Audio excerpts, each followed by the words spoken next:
obeisances at your lotus feet. Maharaj, is a person Ritesh Mathur?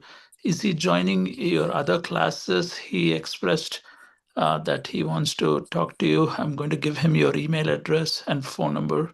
Email address first. Which people are you talking about? He's a devotee here, Tobacco, New Jersey, USA. Ritesh Mathur. Okay, yeah, your friends over there. Yes. Has he been joining your class? The other class? I recall seeing them somewhere not so long ago. Yeah. Okay, I will give him your email address, Maharaj. And Sure. Yeah, if they can pursue it, that'd be great. Yeah. That'd be just wonderful. Okay. I guess we can just start. Might as well, okay? I'm in an Uber car, and once we get to our destination, the temple, I'll just walk out, just everything will just flow so freely. My assistant here, Nityananda, will run ahead and open the door. We're going in. Good. All right, Prabhu, so let's begin then, all right? Let's give with our mantras, okay? Prabhupada mantras.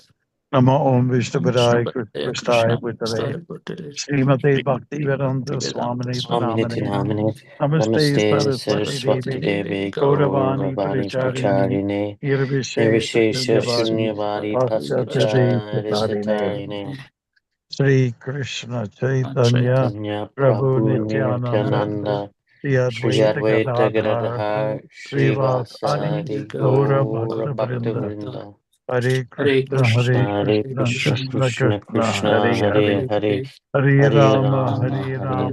Rama Rama Hare Now we'll go to our invocational mantra. Please repeat after me. Om Jnana Timirandasya Om Jnana Jananjana Shalakaya Shalakaya Chakshurunmilitam Yena Tasmai Sri Gurave Namaha. Tasmai Sri Gurave Namaha.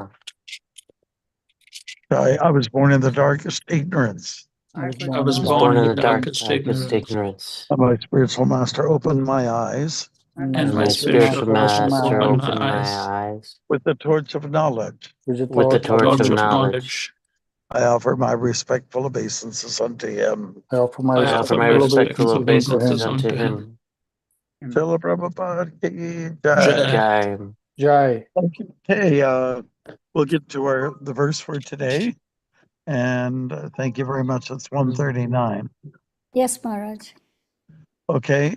All right, let me try here. I'll just enlarge it a little bit. Kulakshi pranashanti kula dharma sanatana dharme naste kulang krishnam adharma vidavatyata. Translation. Someone can read it, all right? Volunteers? With the destruction of the dynasty, the eternal family tradition is vanquished, and thus the rest of the family becomes involved in irreligion. Okay, great. And then we've got a purport there. How many people can we accommodate for that?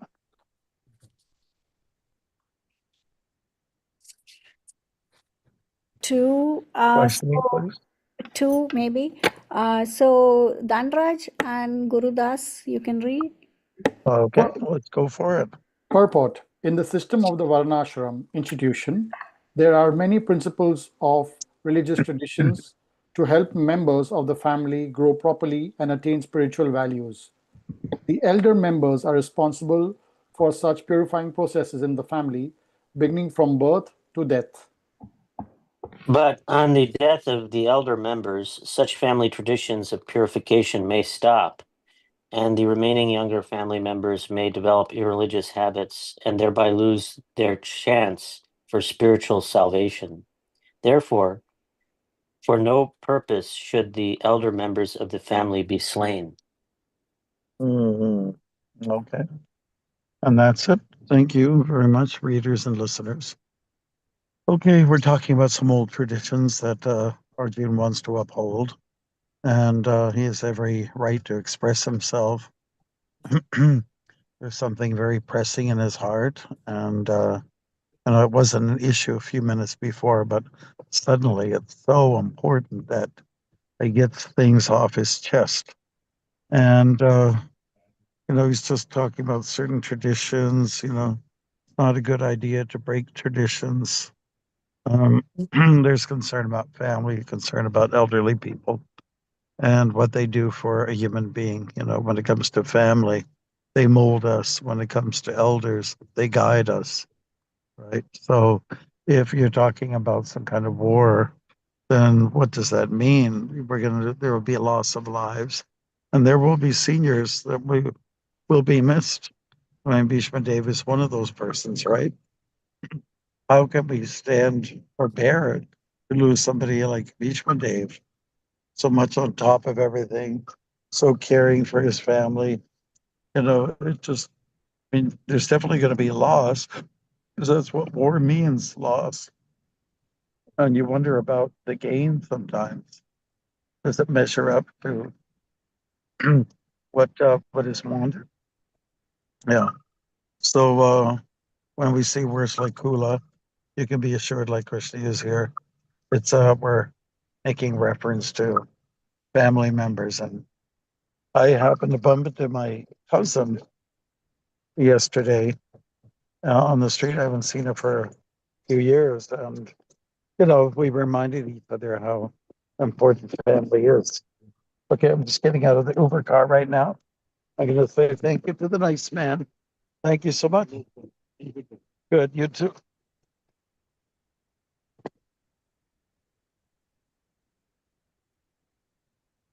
I feel like the child in the womb. You want to run up there? Just get the door unlocked. And it's raining here. And the leaves got beautiful colors.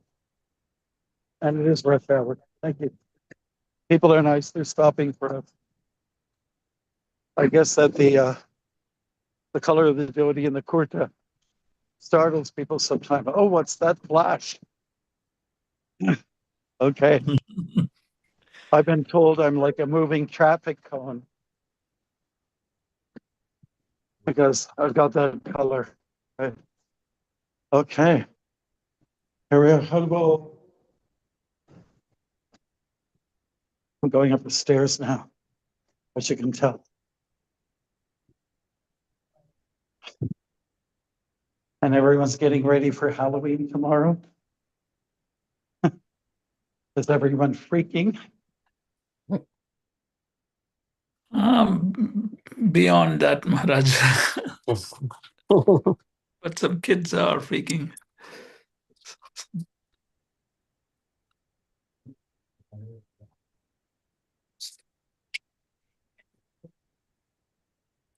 Okay. I think while I'm setting up here, if anybody has any comment off the bat, we can actually start. Even though I didn't give too much of an introduction yet. You can stare at my ceiling for a bit, if you like.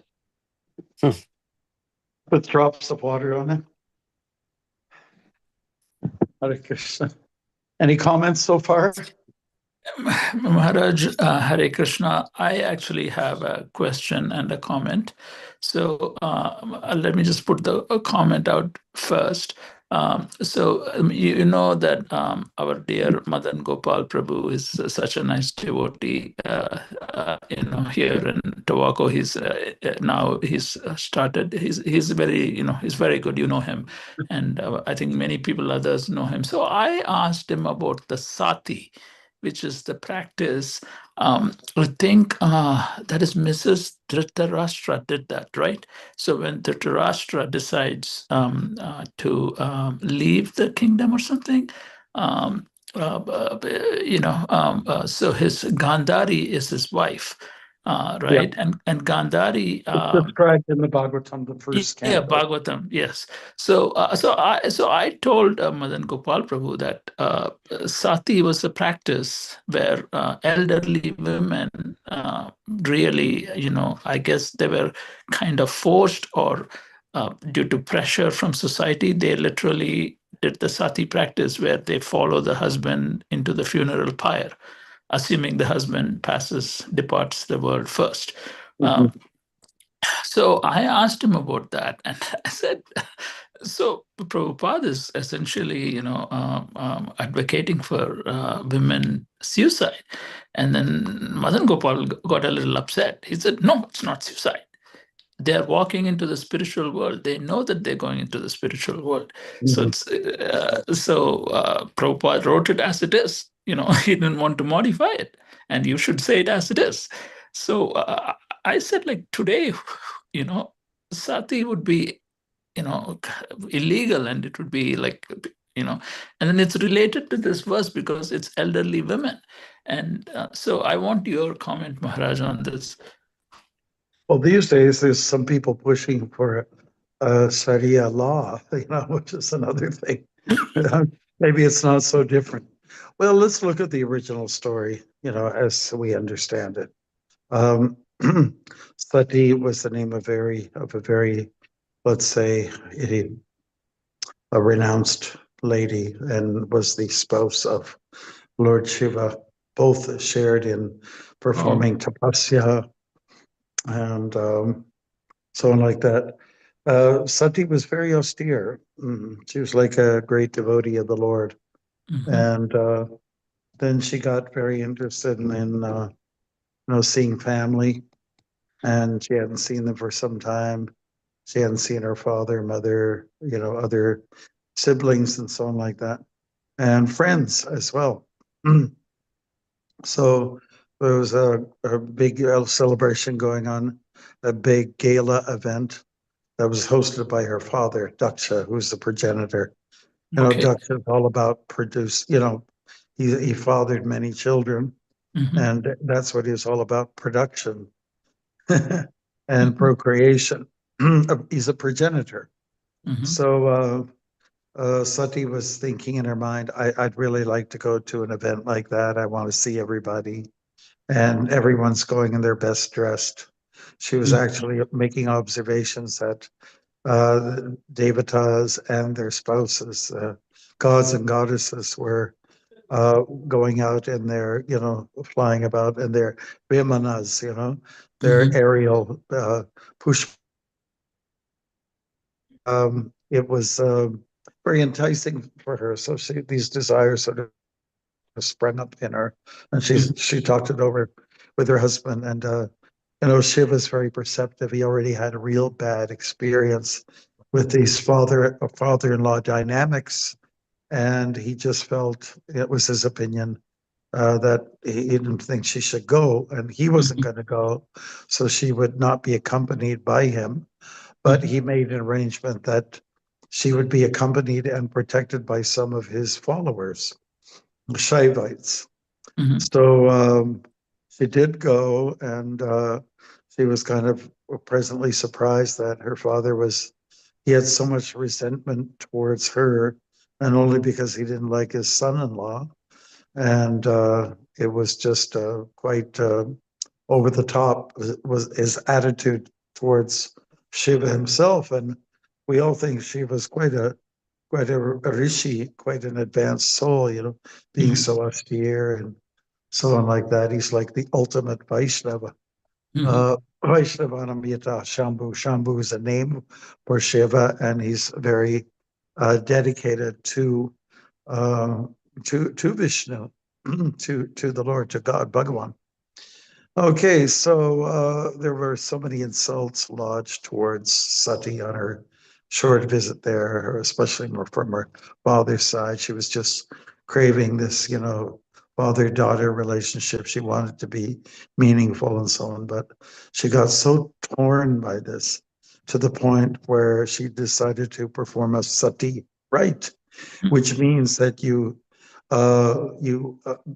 you consume yourself into your own flames, or like in the case of what sati has become, in the flames of your husband who's died on the battlefield, or in this case, she invoked her own Agni within, and she burned herself up. And to the surprise and chagrin of everybody there, it was like a big party that turned sour, right? Mhm.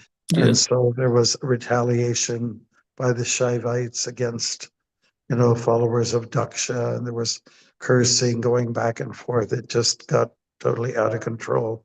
Mhm. So what Shiva did was, he was so, when he heard news got to him from, I think it was Nandi or Narda, that this is what happened to her, she gave her life up, Mhm. then he just couldn't tolerate it. And that's why he came into the picture, and,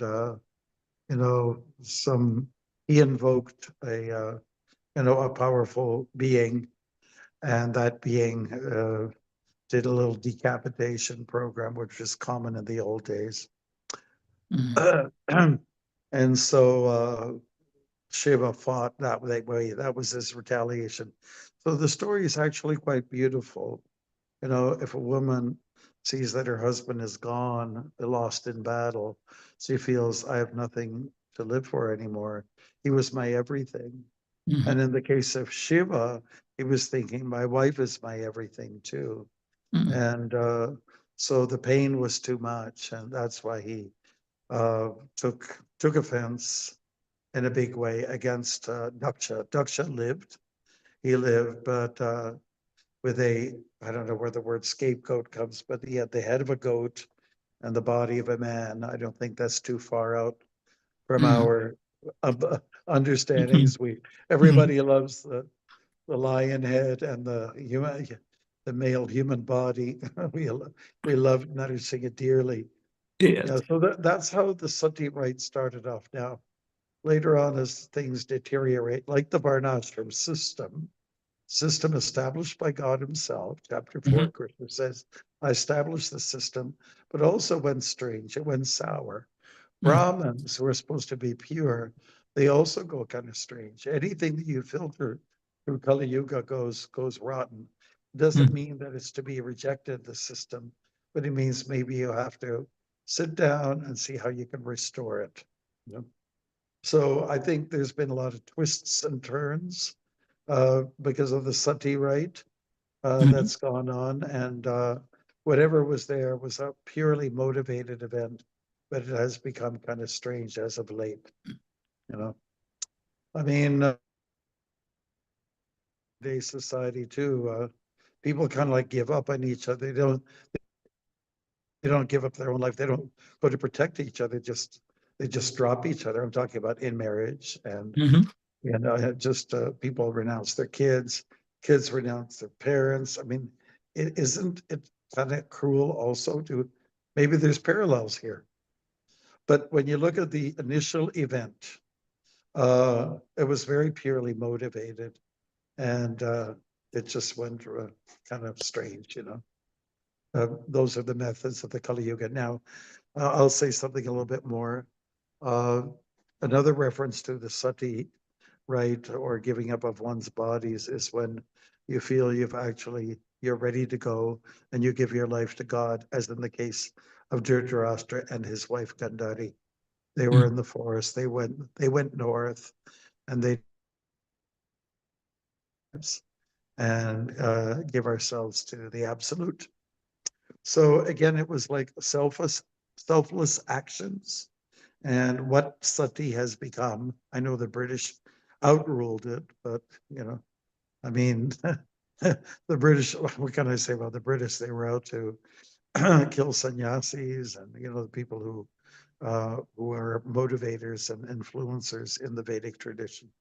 So yeah, there's a lot of things go rotten, and Yes. even Chaitanya Mahaprabhu's movement, it also went a little bit rotten. It started off with very pure motives, and it went really well. And then Vaishnavas went underground, and then it was people like Bhaktivinoda Thakur and others his contemporaries, that revived it all and made it to what it is today, we've regained a certain status of respectability.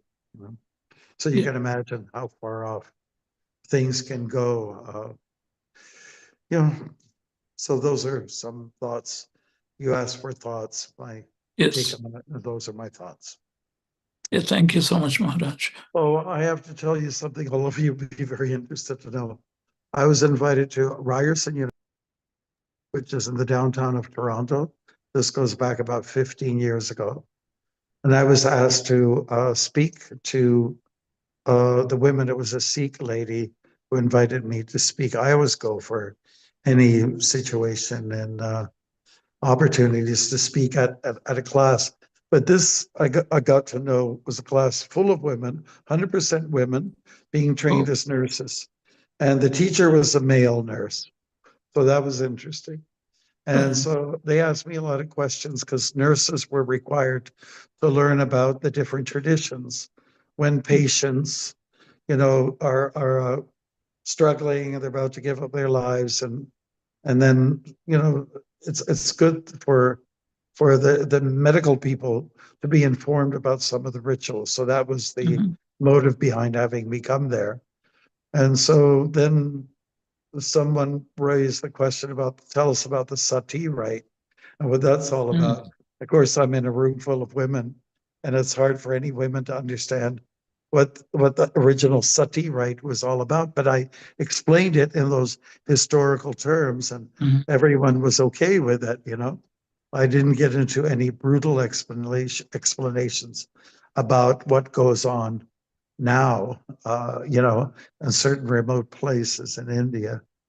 But I can just, we can say that there's so much abuse going on at so many different levels when it comes to dowries and things like that. And, you know, forceful putting brides into fires, which has happened in the past, and maybe still go on remotely, is just unjustified. And dowries, forcing so much money to come from the bride's father's side, you know, things like that. It's all, it's Kali Yuga, Prabhu. It's Kali Yuga. Come on, your milk isn't pure. It's contaminated, you know. You can't even get good sugar unless you get jaggery somewhere at the Indian store. And that's also contaminated. That's also not pure. Yeah, what are you? There's nothing pure anymore. There's nothing. You look at a car is not pure. It's, you know, it's full of just plastic. It's so brittle. Any little thing could snap it up. It's not like the old models. You know, everything's deteriorated. Relationships are deteriorated. You know, is anybody being taught how to have a fairly decent relationship?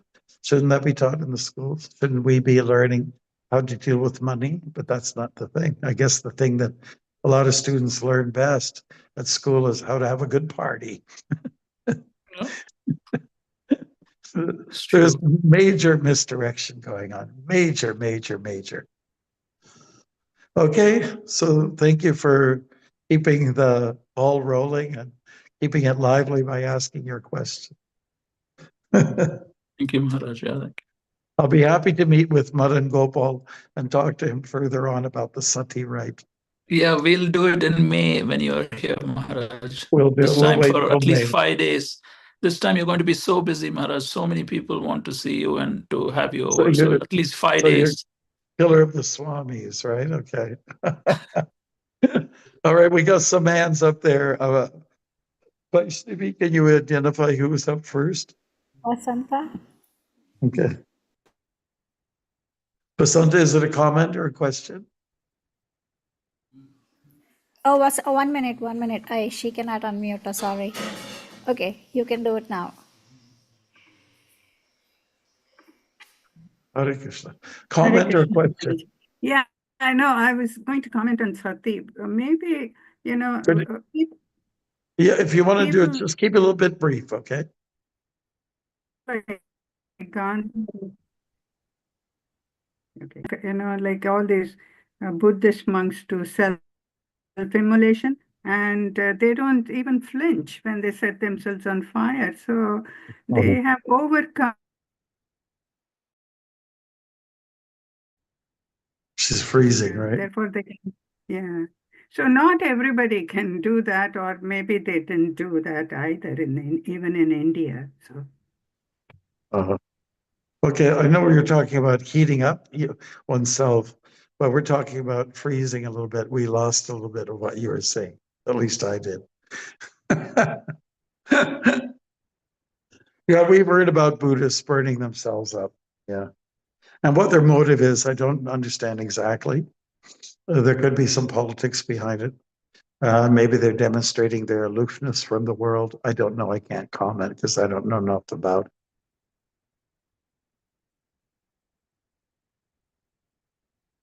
Anybody else?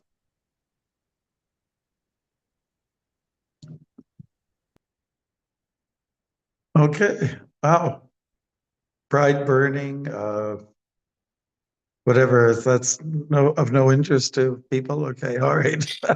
Maharaj, I was thinking maybe to bring it back to this verse, Yes, please. and you know, Arjuna is talking about sort of general religious principles and tradition, and in a Mhm. sense, he's uh, arguing against fighting, but Krishna is going to shut that down. So, is this an example of how we can't blindly follow tradition? We have to sort of deal with it intelligently. Yeah, you're right. I mean, Arjun's missing out on something here. He forgot that what happened to his wife, right? She was humiliated, during her period and all that with all these so-called men in their so-called respectable building, and all the attempts made to do take illegal actions, criminal actions against the Pandavas. Nothing there was no valor in their approach against the Pandavas. So it appeared that Arjuna had been forgetting everything. Krishna could have snapped back and said, "Are you okay? Are you all right? I mean, have you forgotten? Has it been erased in your mind what everyone's been doing here?" Of course, Krishna's main objective here was, let's keep Dharma going, because if you have principles, you have safety, right? And where there's safety, there's peace. And where there's peace, there's happiness, right? And so in the case of non-protection, which arises from a dharma, dharmic activities, like we see everywhere, the crime is increasing and something like that. Just people are so very foul-mouthed, and whatever were virtuous has been practically been thrown out the window. So Krishna wanted to get back to principles and values, a level of conservatism, I guess you could say. Krishna doesn't want anything too extreme, like liberalism, and he also doesn't want anything too extreme the other way as well. He wants sanity. He wants sattva guna. He wants thoughtfulness to be exercised in his world, what he feels is ideal in his world. Yeah. So there is a need for upholding family traditions, but it has to be done within reason. How can you uphold family traditions, the kind of thing that Arjuna is talking about, if you're overrun by people of greed and anger and lusty tendencies? There's a different reign now, a different rule, right? You don't have your freedom. You don't, you won't have your priest or your Brahmin being able to talk to people about how it's important to, have values in life, and how to be peaceful, and how to learn tolerance and all those things. They're just not going to prevail in a corrupt government. So Krishna's idea was that to eliminate the government. And to do that, you have to have some forceful people, because their forces were pressed on the Pandavas, and that led to so many offenses. I mean, they tried to burn them down. burned their house down made of lac, and just so many examples are given.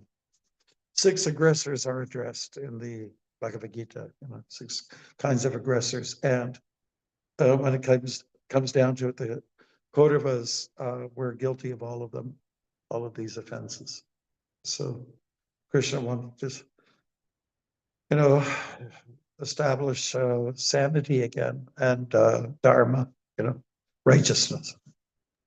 And somebody can argue, it doesn't matter how far you want to go, they argue, but war is wrong, but it's not wrong if you're trying to defend yourself. It's actually foolish to not take up arms when somebody's going to come and plow in and destroy everything that's good and holy and wholesome, right? You have to defend. You have to. Right. We're living in a world now, people are taking so many drugs and hallucinatories and drinking, all kinds of stuff is going on, and becoming weakened by excessive sexual activities and relationships. They lost their sense of right and wrong. And if some much more disciplined army comes in for a takeover, it will be easy for them. Because everyone's turned into mush, some kind of applesauce. There's no backbone anymore, right? Yeah. If you don't have a police force, what's it going to be like in 24 hours? People are going to light fires. There'll probably be rapes. There will be theft like you cannot imagine. Really, they're holding it together. They're holding it together. And Laws they're going by policies that are established by people who are, just up for people's safety. Yeah. Right. You can just imagine. Law is only as good as its enforcement. Yeah, that's right. That's right. And you're a lawyer, so you know. All right. Good. Anybody else have some comments to make on traditions of the elderly, that kind of thing? Okay, then I think what we can do is we'll go to the next verse then and see if we can conjure up something from that. We're going to text number 40, correct? Yeah. Okay, can we get one volunteer for the Sanskrit and another person for the translation? And then we can go for maybe 4 or 5 people on the purport. Okay, so let's queue up for that. Hands up, those who want to. Okay. Haripad, Navayavanadasi, Vasanta, Sankalpa.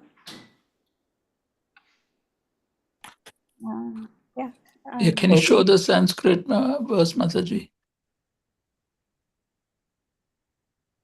Well, yeah, you volunteered for it. Okay, great. Okay. Bhagavad Gita 140. Okay, it's all yours. Adharma Bibhavat Krishna. Adharma Bibhavat Krishna. Pradusyanti Kulashtriya. Strisu Dustasu Varshneya. Jayate Varnashankaraha. Thank you very much. Next.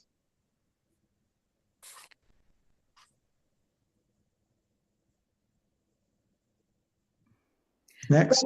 When irreligion is prominent. Okay, my mic was turned off. When irreligion is prominent in the family, O Krishna, the women of the family become polluted, and from the degradation of womanhood, O descendant of Vrishni, comes unwanted progeny. This is so true. Thank you very much. Next. Purport, who's the next reader, please? Good population in human society is the basic principle for peace, prosperity, and religious progress in life. The Varnashrama religion's principles were so designed that the good population would prevail in society for the general spiritual progress of state and community. Thank you. Next. Next. Such population depends on chastity and faithfulness of its womanhood. As children are very prone to be misled, women are similarly very prone to degradation. Therefore, both children and women require protection by the elder members of the family. Jai, very good. Next. By being engaged in various religious practices, women will not be misled into adultery. According to Chanakya Pandit, women are generally not very intelligent and therefore not trustworthy. So the different family traditions of religious activities should always engage them, and thus their chastity and devotion will give birth to a good population eligible for participating in the Varnashram system. Thank you. Very good. Next. Volunteers, please. On the failure of such Varnashram dharma, naturally the women become free to act and mix with men, and thus adultery is indulged in at the risk of unwanted population. Irresponsible men also provoke adultery in society, and thus unwanted children flood the human race at the risk of war and pestilence. Very good. Very good. And we have a volunteer that's on the English one more time. The verse. Anybody?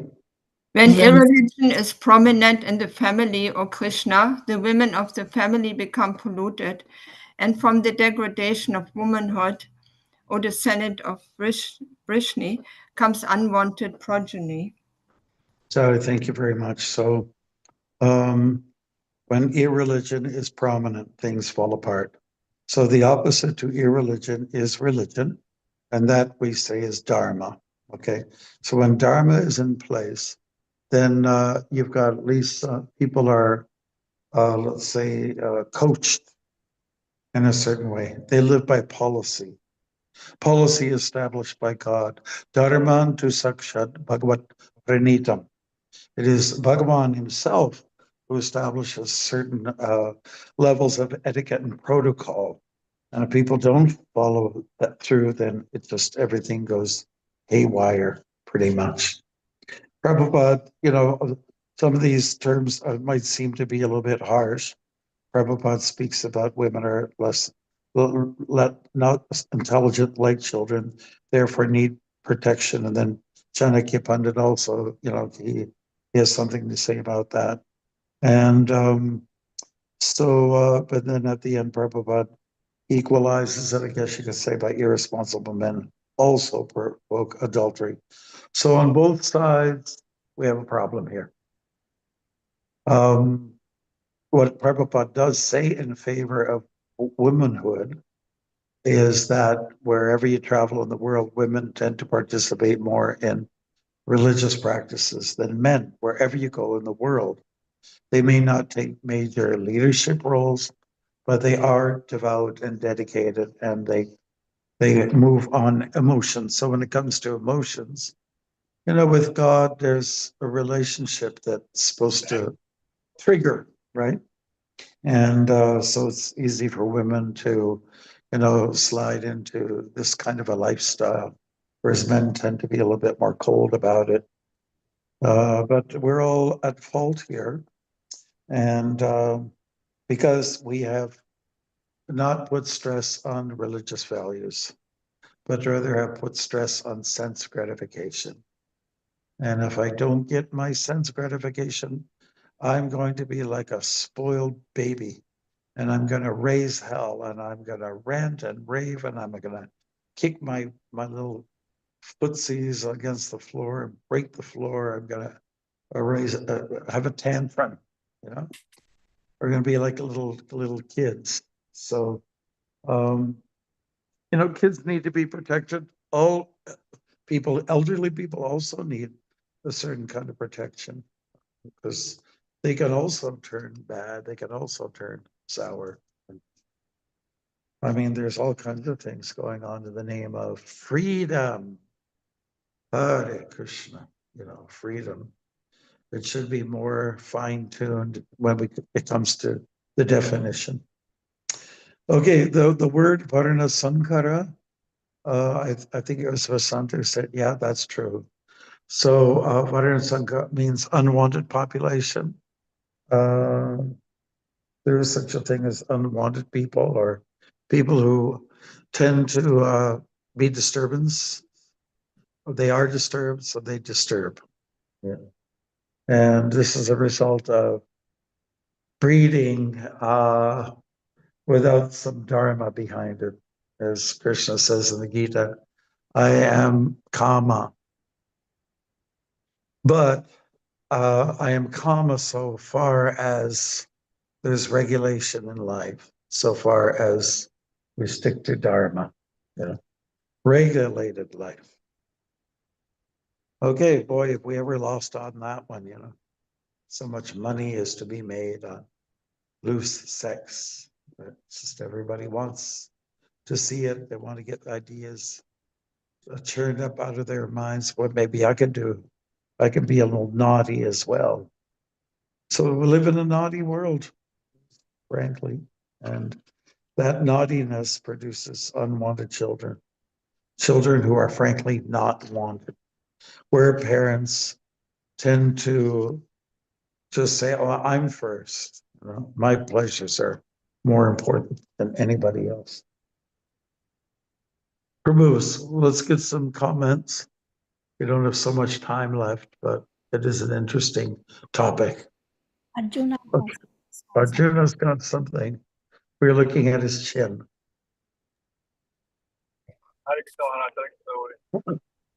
Nice chin. Oh, thank you. I was just checking your report today that they were saying that the society is producing a lot of unwanted children, and because of that, they are being a lot more homeless, a lot more kids being in jail, or I forgot what it's called. Like they put them in a jail for kids, and then from there they release them. They might do the same crime or crimes they committed because they don't have no control. So this society is so demoniac that they are breaking up the family, and because they break the family, the kids are out of control. When they teach them in school, they don't have very good teachings. Even God, they remove from school. So we can see that religion has become so bad that even in schools these days they don't really teach anything. Yeah, very true. I agree with you. Yeah, all values have been not put in the back burner, but have definitely been gone underground. Nitai Priya, go ahead. You have some comments or questions? Thank you. I always find this verse and purport disturbing. Yeah. And I just have to advocate for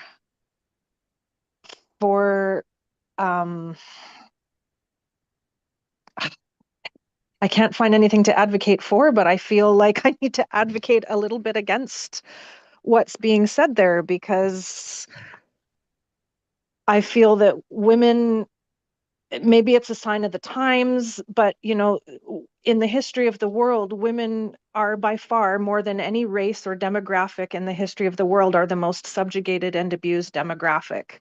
Mm-hmm. And they have been slaves longer than any race. They have been raped and tortured more than any other demographic.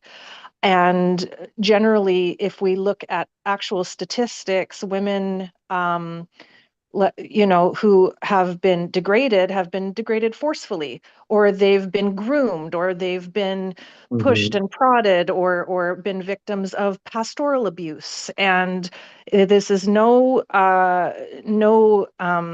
offense meant toward present devotees and men, and the men that are Vaishnavas whatsoever, but in general, in the world, we see it's very, very clear when you look at statistics of abuse that men are the perpetrators. But history is made by people who, are men, really.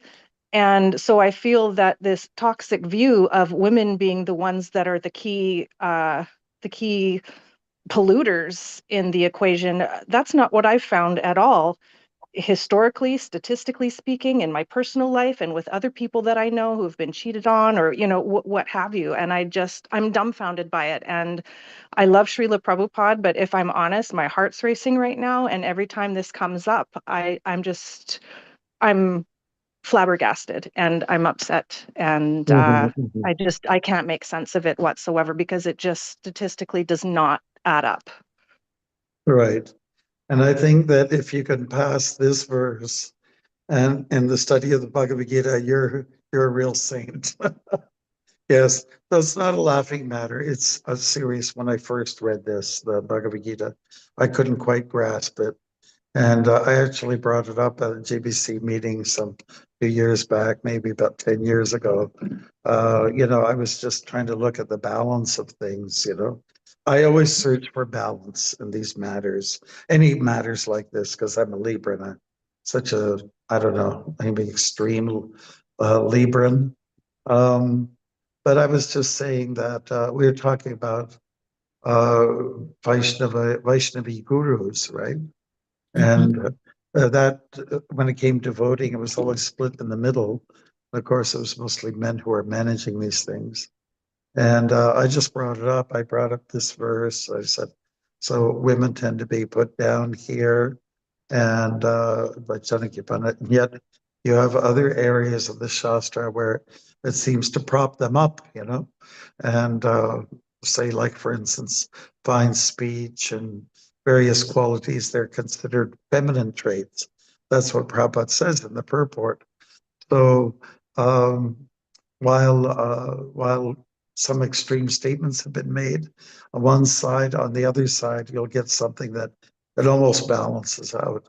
And but it's hard to sift through all of this to get that balance. It's not that easy. And personally, I wish we just had some footnotes in the Bhagavad Gita, like what what's done with Shakespeare's plays. Explain in which context was this said. I've heard different things about Chanakya Pandit. During his time, there was a lot of prostitution going on where he was raised. But, oftentimes women take to prostitution. They don't have any options, right? So I'm not advocating that lifestyle either. But it is something that I think we have to search for it. And if it gives any kind of consolation, you will find favorable remarks towards women, and it's spread throughout the Bhagavatam and everything. And when there was a fratricidal war within ISKCON, some of you may know about it, back in the mid-70s, it was anti-woman, it was because I wrote about this, I wrote some poems on anti-woman, anti-brahmachari, who supports the women, anti-grihasta, and it was all this sentiment was coming out, which Prabhupada didn't necessarily teach, and but it was a problem. He recognized it and he put his foot down. And he said a fratricide, a war has started here. Prabhupada was looking at a bead bag that was made to him by one of the women, the female disciples. And he said, why do they have to go through this, this madness, this, let's say, subordination? And so, it hurt the movement a lot. It was the first time that we were kind of attacked from within, because that could destroy you, that could destroy the whole thing. So now we've been, a number of us have been fighting for some female gurus. It would be a good thing. A lot of women that I know, God sisters, they don't really want to do this particular service. It's not necessarily a fun thing, but there are some who don't mind to do this as a service. And it would be very good for us if we could allow them to do that. It would, put us in a good light. And it's just true. Why get so hung up on your gender when it doesn't really matter? What really matters is that you love Krishna. and you love Radha and Krishna, and that's what counts. When it's to someone's convenience to say, they'll say you can't. They like to poke at the ladies, and when it's favorable, this is, well, we should do. We're all really just the same, we just are a different body. So yeah, I can understand why somebody can get worked up. Nitai Priya, I'm with you. I understand. And I would say that to some degree, anybody who was, and I hope I'm not being offensive, anybody who was raised during the Victoria era, there would be some kind of attitude, gender attitude. And, one particular devotee that I spoke to on this topic, it's a couple actually, they understood, okay, when during the British imperialism during that time, there were certain attitudes, against women, and so certain things may be said. But I go to what Krishna has to say, and maybe somebody can take offense to even what's mentioned here, degradation of womanhood, but Prabhupada tries to balance it out at the end. But yet I can understand if you can get over this, you're a real saint. That's all I can say at this point. I think we could talk about this subject for hours and hours. And I think the movement has to do whatever they can to, restore the position of women, put them in their respectable place, because they are respectable and they need to be protected. And the history tells that if the opposite has taken place, not enough has been done. Yes. Those are my 2 cents worth, So guys, that's why we started the Manjaro retreat. So men will take their responsible roles and give the ladies what they need, for God's sakes. All right, we did have some hands up. Chaitanya, Vaishnavi, can you tell me who's there? Anand Sesh Prabhu is there. Yeah, I just have a brief comment. My god brother Gaurchandra Prabhu had mentioned one time that Prabhupada, during a discussion with his god brothers in Mayapur, pointed to Marathi Mataji and told them that she will slit her throat for me, and that was She was what? I'm sorry, she would slit her throat for me, pointing to Marathi Mataji. Yes. And that said a lot how Prabhupada looked at women. Mm-hmm. Well, you take somebody like Malati, she's been a great soldier in our movement, and she's always spoken on behalf of the ladies so much. There should be, she's done so much, so they need a voice, and anyways, there's a lot to be said on this matter. Chaitanya Sharan, go ahead. Let's see what you have to say. Well, on the sex and gender topic, well, if it wasn't for a woman, Bhishma Dev couldn't have been done in. So, and just because you're a man or female in this lifetime doesn't mean you're not in the next. So, to me, it's kind of senseless to argue over gender, color of skin. That only goes skin deep. So yeah, in my mind, we're all equal souls, just in different bodies. Good points. I would just say that sometimes devotees develop attitudes based on what scripture may say or what a guru may say, and sometimes it can be misinterpreted. I just think of images like when many of these men died on the battlefield fighting for the cause of Dharma. Of these women who were left husbandless, without a partner, and they were devastated. And Krishna walked along with them, consoled them, gave them the comfort that he could. And, so it's not like Krishna's against women at all, nor was Prabhupada. I mean, if you get the whole picture, it doesn't look so bad. Yeah, it's like the It's like the middle class, lower class, upper class people. It's kind of senseless. It's kind of prajolpa, senseless talks because it's we're all souls and bodies. Yeah, if we can remember that, then it's okay, you know.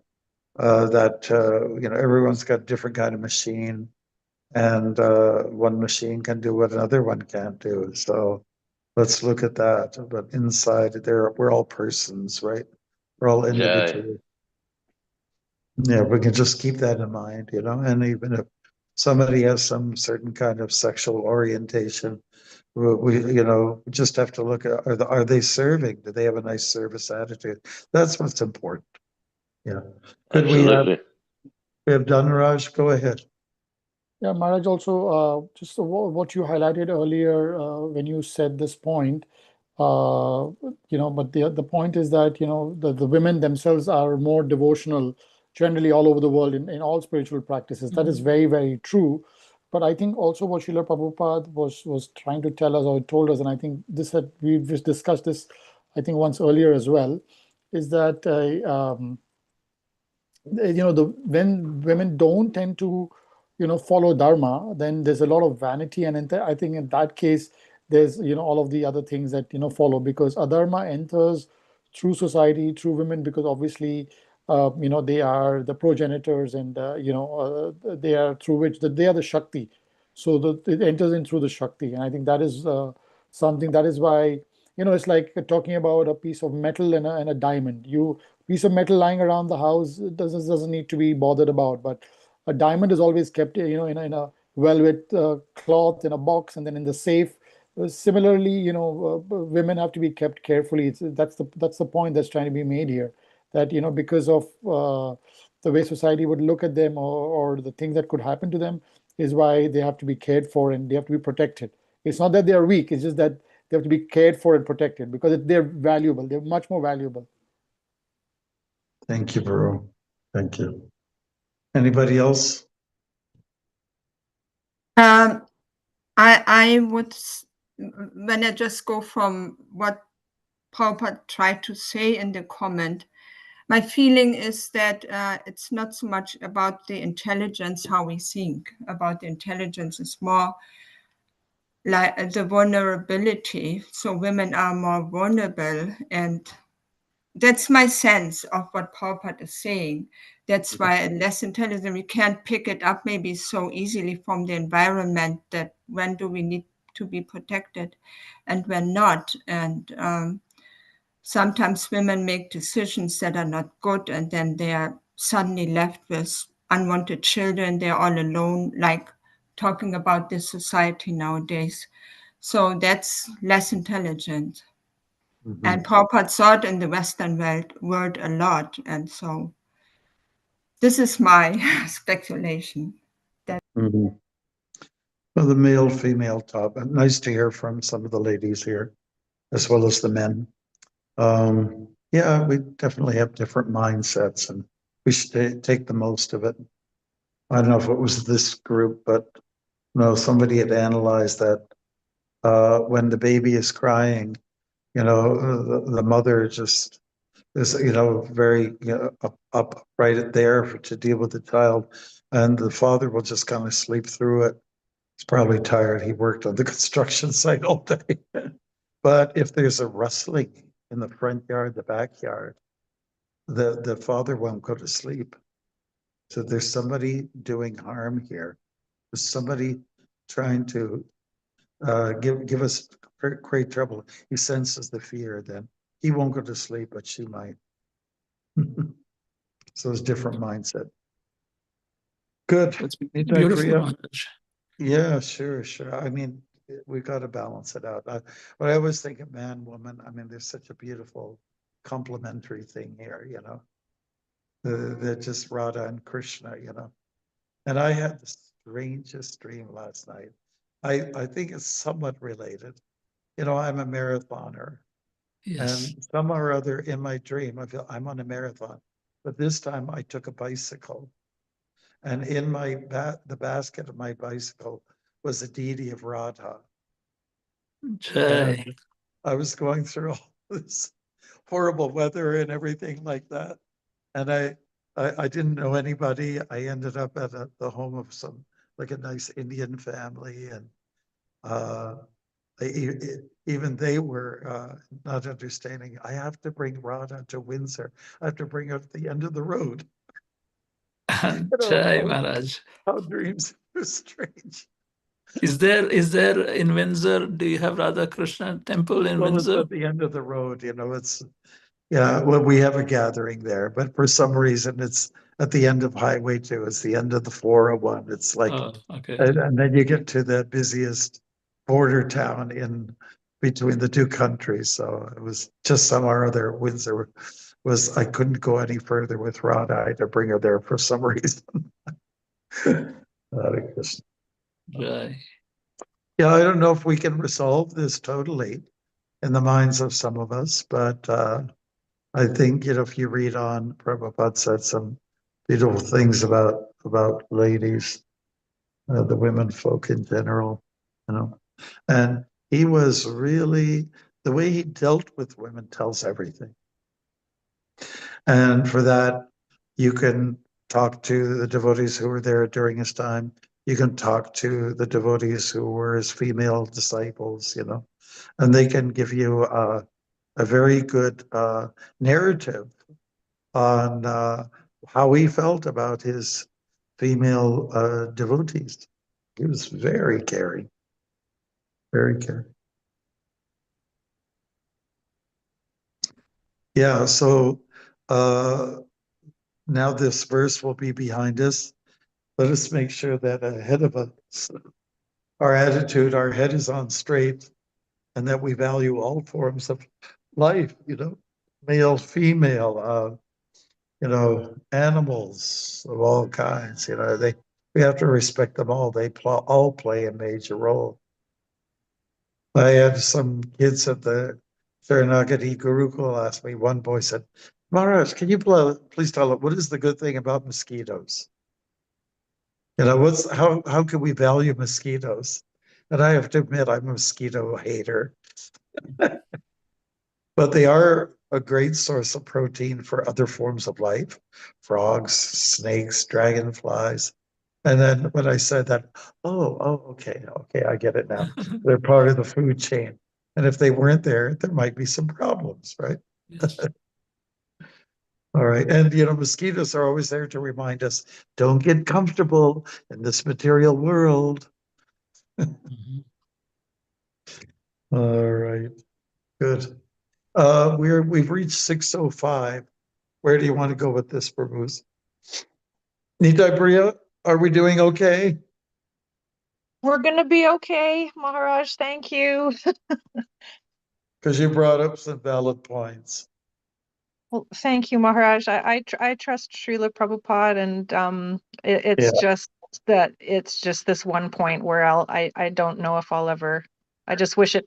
I understand it's been balanced out in other ways, but anyways, it is what it is, and it doesn't change how I feel about him or ISKCON. Right, exactly. I feel the same way. And when I first read this, I think I like everything here, but I don't like that part. But when everything is judged by behavior, not always by by words. How do people act out their thoughts? Yeah. One nice thing is that we have in our tradition, we have feminine murtis, right? We have masculine and feminine. That wasn't always there.